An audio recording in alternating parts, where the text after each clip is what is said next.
Hello guys, welcome you to Kaira classes. This is my fifth lecture of class 11th biology, chapter 5, morphology of flowering plants. आज की video में हम fruit and seed के बारे में पढ़ेंगे. तो स्टार्ट करते हैं फ्रूट से. फ्रूट क्या है? It is a characteristic feature of the flowering plants. Fruit एक मैच्योर या राइपेंड ओवरी है. ओके, आप राइपेंड ओवरी भी कह सकते हो, मैच्योर ओवरी भी कह सकते हो, जो कि फर्टिलाइजेशन के बाद डेवलप्ड होती है. तो फ्रूट क्या है? एक मैच्योर या फिर राइपेंड ओवरी जो कि फर्टिलाइजेशन के बाद डेवलप होती है. अगर फ्रूट बिना फर्टिलाइजेशन, अगर फ्रूट जो है वो बिना ओवरी के फर्टिलाइजेशन से फॉर्म हो रहा है, मतलब फर्टिलाइजेशन ओवरी का उसमें नहीं हो रहा है, तो उस फ्रूट को मैं कहूंगी पार्थेनोकार्पिक फ्रूट. जनरली फ्रूट के अंदर क्या होती है? वॉल होती है, जिसे हम कहते हैं पेरिकार्प. फ्रूट के अंदर एक वॉल होती है जिसे पेरिकार्प कहते हैं. और क्या होता है? फ्रूट में सीड्स होते हैं. अब जो पेरिकार्प है या जो वॉल है फ्रूट की, वो ड्राई भी हो सकती है और फ्लैशी भी हो सकती है. अगर पेरिकार्प या जो वॉल है फ्रूट की वो थिक और फ्लैशी है, तो जो पेरिकार्प है वो डिफरेंशिएटेड होता है 3 लेयर्स में. जिस बाहर की लेयर होती है एपिकार्प, मिडिल लेयर जो होती है उसे मीजोकार्प कहते हैं, और जो इनर लेयर है उसे हम कहते हैं एंडोकार्प. मैंगो और कोकोनट में जो फ्रूट होता है उसे हम ड्रूप कहते हैं, और ये डेवलप होते हैं मोनोकार्पुलरी सुपीरियर ओवरीज से, और ये वन सीडेड होते हैं, मतलब इनमें सिर्फ एक सीड मिलता है. तो मोनोकार्पुलरी मतलब जिसमें एक कार्पल प्रेजेंट होता है, एक फीमेल रिप्रोडक्टिव स्ट्रक्चर प्रेजेंट होता है. मैंगो में जो पेरिकार्प है वो वेल डिफरेंशिएटेड होता है. इसका मतलब उसके अंदर 3 आपको मिल सकती है लेयर्स. ओके, आउटर लेयर जो होगी वो थिन होती है, पतली होती है, जिसे एपिकार्प कहते हैं. जो मिडिल लेयर है वो फ्लैशी होती है, एडिबल होती है, जिसे खाया जाता है, जिसे हम कहते हैं मीजोकार्प. और जो इनर लेयर होती है, ओके, वो काफी स्टोनी होती है, ओके, हार्ड होती है बहुत, ओके, तो उसे हम कहते हैं एंडोकार्प. तो यहाँ पे आप डायग्राम देख सकते हो. मैंगो और कोकोनट, जो बाहर की लेयर है वो एपिकार्प है, देन जो फ्लैशी है, एडिबल है, जिसे आप खा सकते हो, वो मीजोकार्प है. ओके, देन एंडोकार्प कौन सा है? जो स्टोनी और हार्ड लेयर है वो है एंडोकार्प. और फिर क्या है? सीड है. So next topic is the seed. The ovules after fertilization develop into seeds. जैसे मैंने आपको बताया था, जब ओवरी फर्टिलाइजेशन के बाद किस में डेवलप होती है? फ्रूट में डेवलप होती है. ऐसे ही ओव्यूल्स फर्टिलाइजेशन के बाद किस में डेवलप होते हैं? सीड्स में डेवलप होते हैं. सीड किसका बना होता है? सीड कोट का और एम्ब्रियो का. और एम्ब्रियो फर्दर किसका बना होता है? Radical, embryonal axis and 1 or 2 cotyledons. तो एम्ब्रियो में क्या होगा? किस चीज से मिलकर बना है एम्ब्रियो? रेडिकल, एम्ब्रियोनल एक्सेस या एम्ब्रियोनल एक्सेस, या एक कोटिलेडन प्रेजेंट है, 2 कोटिलेडन प्रेजेंट है. अगर एक कोटिलेडन प्रेजेंट है तो उसके एग्जांपल है व्हीट, मेज. अगर 2 कोटिलेडन्स प्रेजेंट है उसके एग्जांपल है ग्राम और P. Now, structure of a dicotyledonous seed. The outermost covering of a seed is the seed coat. तो जो सीड का सबसे बाहर की जो कवरिंग है, या आउटरमोस्ट कवरिंग जिसे कहते हैं, जो सबसे बाहर की कवरिंग है, उसे हम कहते हैं सीड कोट. सीड कोट के 2 लेयर्स होती हैं. बाहर वाली लेयर को टेस्टा कहा जाता है और इनर लेयर को टेगमेन कहा जाता है. तो सीड कोट possess 2 layers, या it has 2 layers. Outer one is testa and the inner one is tegmen. Hilum is a scar on the seed coat through which the developing seeds were attached to the fruit. Hilum क्या है? Hilum एक scar है, या फिर मैं कह सकती हूँ एक स्पॉट है या मार्क है सीड कोट पे. ओके, सीड कोट पे क्या होता है? जो आउटरमोस्ट कवरिंग है जिसे हम सीड कोट कह रहे हैं, उसपे क्या होता है? एक स्कार होता है, या आप कह सकते हो स्पॉट है या मार्क है, जिसे हम हाइलम कहते हैं. जिससे क्या होता है? जो डेवलपिंग सीड्स हैं, जो सीड्स डेवलप हो रही हैं, वो फ्रूट से अटैच्ड होती हैं. Above the hilum is a small pore called the micropyle. अब हाइलम के ऊपर एक छोटा सा पोर होता है जिसे हम कहते हैं micropyle. Within the seed coat is the embryo. Seed coat के अंदर एम्ब्रियो होता है जिसके अंदर एम्ब्रियोनल एक्सेस होती है और 2 कोटिलेडन्स प्रेजेंट होते हैं. कोटिलेडन्स जो हैं वो फ्लैशी होते हैं, ओके, और उनमें वो फुल होते हैं रिजर्व फूड मटेरियल से। तो कॉटिलेडन्स फ्लैशी हैं और फुल हैं किससे? रिजर्व फूड मटेरियल्स से। At the two ends of the embryonal axis are present the radicle and the plumule. अब जो embryonal axis है, ओके, उसके जो दो ends हैं उस पे रेडिकल प्रेजेंट होता है एक एंड पे, और दूसरे एंड पे प्लूम्यूल प्रेजेंट होता है। कुछ सीड्स जैसे कि कैस्टर, उसमें एंडोस्पर्म फॉर्म होता है, और मैंने आपको बताया था एंडोस्पर्म कैसे फॉर्म होता है, due to the double fertilization process. जब डबल फर्टिलाइजेशन होता है तो एंडोस्पर्म फॉर्म होता है विच इज 3N। एंडोस्पर्म क्या करता है? नरिशमेंट प्रोवाइड करता है डेवलपिंग एम्ब्रियो को। तो कुछ सीड जैसे कैस्टर, उसमें एंडोस्पर्म फॉर्म हो रहा है डबल फर्टिलाइजेशन की वजह से, और वो क्या होता है? एक फूड स्टोरिंग टिश्यू होता है। प्लांट्स जैसे कि बीन, ग्राम, पी, इसमें जो एंडोस्पर्म होता है वो प्रेजेंट नहीं होता है, इसका मतलब endosperm is not present, it is absent in mature seeds. जब सीड्स मैच्योर होती हैं तो उसमें एंडोस्पर्म नहीं होता है, और उन सीड्स को हम कहते हैं नॉन एंडोस्पर्मस। तो जिन सीड्स में एंडोस्पर्म प्रेजेंट नहीं है उन्हें हम कहते हैं नॉन एंडोस्पर्मस। नाउ हम देख सकते हैं स्ट्रक्चर डाइकोटिलेडनस सीड का। डाइकोटिलेडन मतलब दो कॉटिलेडन से मिलकर बना है। आप देख सकते हो यहाँ पे दो कॉटिलेडन दिख रहे हैं आपको, ठीक है। Seed coat, the outermost covering of the seed is the seed coat. Hilum देख सकते हो जो कि स्कार है या फिर एक तरह का मार्क है, जिससे क्या होता है डेवलपिंग सीड्स अटैच रहती है फ्रूट से। देन आप देख सकते हो माइक्रोपाइल रीजन देख सकते हो इसमें, ठीक है। राइट हैंड साइड आप देख सकते हो कॉटिलेडन्स, अगर दो कॉटिलेडन्स प्रेजेंट है तो डाइकोटिलेडन, ठीक है। एम्ब्रियोनल एक्सिस के दो एंड्स पे मैंने आपको बताया था, एक एंड पे आपको प्लूम्यूल मिलेगा तो दूसरे एंड पे आपको रेडिकल मिलेगा। अब ये प्लूम्यूल क्या करता है? ये शूट रीजन में डेवलप होता है, जबकि रेडिकल किस में डेवलप होता है? रूट रीजन में। So next topic is structure of monocotyledonous seed. Generally, monocotyledonous seeds are endospermic, but some, as in orchids, are non-endospermic. Generally, monocotyledonous seeds जो होते हैं वो endospermic होते हैं, मतलब endosperm होता है उनमें, लेकिन कुछ exception है जैसे कि orchids, उसमें endosperm present नहीं होता है, तो ये non-endospermic होते हैं। सीरियल्स के जो सीड्स होते हैं जैसे कि मेज, उसमें सीड कोट जो होता है वो मैम्ब्रेनस होता है, मैम्ब्रेन प्रेजेंट होती है, मैम्ब्रेनस होता है।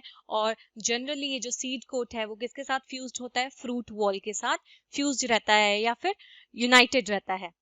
एंडोस्पर्म बल्की होता है और फूड को स्टोर करता है। जो आउटर कवरिंग होती है एंडोस्पर्म की, वो क्या करता है? वो एम्ब्रियो को अलग करके रखता है by a proteinous layer called aleurone layer.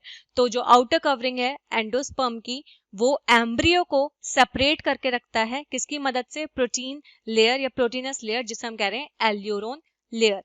Embryo छोटा मतलब स्मॉल साइज का होता है, स्मॉल होता है, और जो एंडोस्पर्म के एक एंड पे वो सिचुएटेड होता है किसमें? एक ग्रूव या डिप्रेशन में सिचुएटेड होता है या सिचुएटेड होता है एम्ब्रियो। इसमें एक लार्ज और शील्ड शेप्ड कॉटिलेडन प्रेजेंट होता है जिसे हम कहते हैं स्क्यूटेलम, और एक शॉर्ट एक्सेस होती है जिसमें शॉर्ट एक्सेस के साथ क्या होता है? प्लूम्यूल और रेडिकल, और वही प्लूम्यूल शूट रीजन देता है और रेडिकल रूट रीजन देता है। The plumule and radicle are enclosed in sheaths which are called coleoptile and coleorhiza respectively. अब ये जो plumule और radicle है ये शीथ में enclosed होते हैं, बंद होते हैं, जिन्हें हम कहते हैं coleoptile और coleorhiza. नाउ आप डायग्राम देख सकते हो स्ट्रक्चर ऑफ अ मोनोकोटिलेडनस सीड का। तो आप एंडोस्पर्म देख सकते हो इसमें, ठीक है। एम्ब्रियो जो है वो अंदर आप देख सकते हो एम्ब्रियो का स्ट्रक्चर, ठीक है। देन राइट हैंड साइड आप देख सकते हो मोनोकोटिलेडनस सीड है, इसका मतलब एक कॉटिलेडन प्रेजेंट होगा। तो आप सीड कोट देख सकते हो, फ्रूट वॉल देख सकते हो, एंडोस्पर्म देख सकते हो, यहाँ पे स्क्यूटेलम देख सकते हो, कोलियोप्टाइल है, ओके, कोलियोप्टाइल, प्लूम्यूल। तो प्लूम्यूल जो है वो मैंने आपको कहा था एक शीथ में कवर होगा, इंक्लोज्ड होगा शीथ में, जिसे हम कह रहे हैं कोलियोप्टाइल। तो आप यहाँ देख सकते हो प्लूम्यूल के ऊपर वाला रीजन कोलियोप्टाइल है। कोलियोप्टाइल क्या है? एक शीथ है जिसने प्लूम्यूल को क्या कर रखा है? क्लोज या कवर कर रखा है, बेसिकली कवर कर रखा है, इनक्लोज कर रखा है। वही नीचे की तरफ आप देख सकते हो रेडिकल है, रेडिकल, और उसके नीचे क्या है? Coleorhiza. Coleorhiza is also a sheath, और ये इसने कोलियोराइजा ने क्या कर रखा है? रेडिकल को इनक्लोज कर रखा है, कवर कर रखा है। एल्यूरोन लेयर देख सकते हो आप, जो कि क्या है, बेसिकली प्रोटीन लेयर है। ओके, नाउ नेक्स्ट टॉपिक है हमारा semi technical description of a typical flowering plant. Various morphological features are used to describe a flowering plant. The plant is described beginning with its habit, vegetative characters, roots, stem, leaves, and then floral characters, inflorescence and flower parts. तो morphological features जो हैं उसके basis पे हम क्या करते हैं, flowering plant को डिस्क्राइब करने की कोशिश करते हैं। तो प्लांट को डिस्क्राइब किया था, बिगनिंग में हम डिस्क्राइब करते हैं उसके हैबिट से, उसके हैबिटेट से, उसके वेजिटेटिव कैरेक्टर्स क्या है, मतलब जो रूट स्टेम लीव्स हैं वो कैसे हैं, और फिर उसके फ्लोरल कैरेक्टर्स जैसे कि inflorescence, the arrangement of the flowers on the floral axis, और उसके फ्लावर पार्ट्स वो कैसे एक्चुअली अरेंज्ड हैं। तो उसके हिसाब से, उसके बेसिस पे हम प्लांट को क्या करते हैं, एक डिस्क्रिप्शन देते हैं, एक टेक्निकल डिस्क्रिप्शन देते हैं फ्लावरिंग प्लांट को। After describing various parts of a plant, a floral diagram and a floral formula are presented. जब हम डिस्क्राइब कर लेते हैं, डिस्क्राइब करने के बाद, जब हम पार्ट्स ऑफ प्लांट को डिस्क्राइब करने के बाद हम एक फ्लोरल डायग्राम और फ्लोरल फॉर्मूला को प्रेजेंट करते हैं। जो फ्लोरल फॉर्मूला है वो किससे रिप्रेजेंट होता है, बाय सम सिंबल्स। सिंबल्स को यूज करके हम फ्लोरल फॉर्मूला बनाते हैं। फ्लोरल फॉर्मूला में BR stands for bracteate. Bracteate मैंने आपको बताया था, एक ब्रैक्ट से ब्रैक्टिएट, तो वो छोटा सा मैंने आपको बताया था, अगर लीफ लाइक स्ट्रक्चर पेडिसल पे जो है या रिसेप्टिकल या थैलेमस पे अगर वो प्रेजेंट है तो उस फ्लावर को हम कहेंगे ब्रैक्टिएट। अगर नहीं है तो ई ब्रैक्टिएट कहेंगे। K stands for calyx, C stands for Corolla, P for perianth. Perianth मैंने आपको बताया था, जब आप कैलिक्स और कोरोला जो है वो डिस्टिंक्ट नहीं होते हैं, डिस्टिंग्विशेबल नहीं होते हैं, तब हम पेरियंथ टर्म यूज करते हैं। A फॉर एंड्रोशियम और G फॉर गाइनीशियम।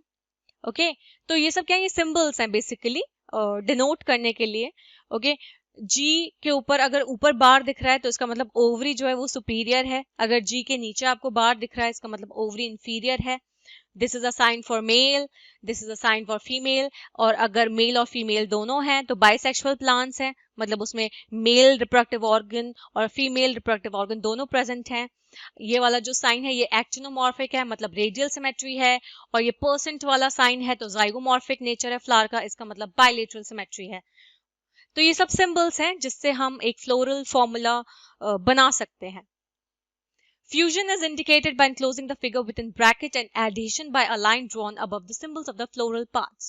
Fusion मतलब अगर फ्यूज हो रहे हैं, ओके, कुछ अपेंडेजेस, फ्लोरल अपेंडेजेस अगर फ्यूज्ड हैं तो उसे मैं कैसे इंडिकेट करूंगी या दिखाऊंगी, मैं फिगर को इनक्लोज करूंगी, मतलब ब्रैकेट में।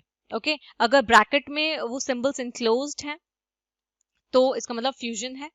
एडेशन किससे होगा, अगर मैं उन सिंबल्स के अबव एक लाइन ड्रॉ करूंगी, उनके फ्लोरल पार्ट्स जो हैं उनके जो फ्लोरल पार्ट्स के जो सिंबल्स हैं बेसिकली उनके ऊपर अगर मैं लाइन ड्रॉ करूंगी तो दैट मींस एडेशन।